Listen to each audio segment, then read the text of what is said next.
Today we're going to review Kitchener stitch, which is the fun stitch that you do once you've almost finished knitting a sock. And as you can see right here, I've got my sock and I've got my last stitches, and those are held on two needles, a front needle and a back needle. In this case, I've got 6 stitches on each needle, and I will want those stitches to be the same number on both. You want matching stitches for this to work properly. Kitchener stitch is a way of casting or binding off your stitches as if you were knitting, and it creates this nice, clean, seamless edge that you really want in applications like sock toes, because you don't want your toes to be uncomfortable at the end of your sock. So Kitchener stitch, what we do is we start off with a setup round. For the front needle, for the front knitting needle, I'm going to take a darning needle threaded with the same thread yarn I've been using to knit the sock. And I'm going to pretend that this darning needle is a knitting needle, and I'm going to go as if to purl on the first needle. So let's call that purl on the front needle and leave a decent tail. And then I'm going to go to my back needle and I'm going to go as if to knit, again pretending that darning needle is actually a knitting needle. And again, I'm knitting, but I'm leaving that stitch on the needle. Let's get the tail out of the way. Once that's done, I snug up the stitches and we're ready to actually begin. And these next 4 steps are going to be repeated until all the stitches are off the needles. So again, I'm going to take the front needle, the front stitch. I'll just get the tail out of the way. Take the front stitch and I'm going to go as if to knit with my darning needle. I'm going to go through these kind of 2 loops that I created. One was the stitch and one was the purl that I did. So I'm going to knit, and then that's going to go off the needle. And then with the second stitch on that front needle, which is actually now the first stitch, right, because I just took one off, I'm going to go as if to purl.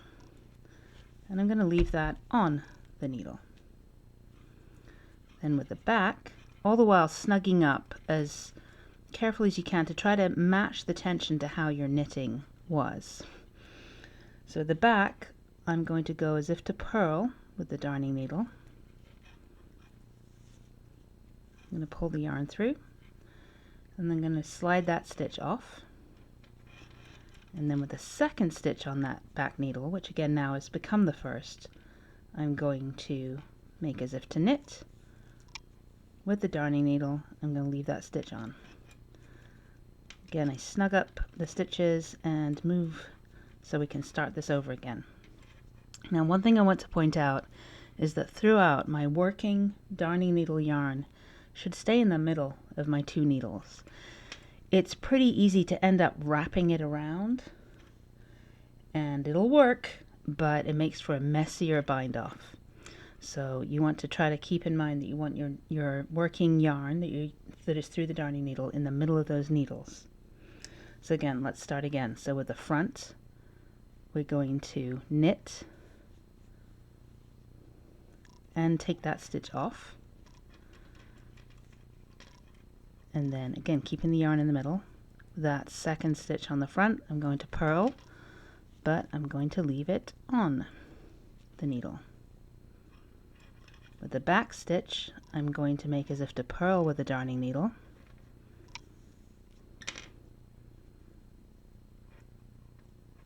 And then I'm going to slip that stitch off. And with the back needle, I'm going to go as if to knit, but I'm going to leave that stitch on. We start again. The front needle, I'm going to knit and slide that off the needle. And with that second stitch, I'm going to purl, but leave it on. All the while keeping this working yarn in the middle of my 2 needles. With the back stitch, back needle, I'm going to purl off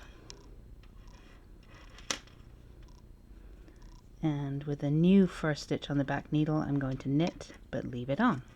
So you can see we're doing knit, knit, purl, purl, right? But switching back and forth between taking the yarn off the needle and between the back and the front needles. So now I've got 3. Again, you want to be cautious to make sure you've got the right even number of needles, even number of stitches, sorry, on your needle. So again, we start again with the front, keeping that working yarn in the middle. I'm going to knit with my darning needle. Make as if to knit, right? I'm not actually knitting a stitch. I'm going to slide that stitch off. And then with my new first needle on the front, I'm going to make as if to purl, but leave it on the needle. With my back needle, I'm going to make as if to purl with the darning needle, but I'm going to slide that stitch off.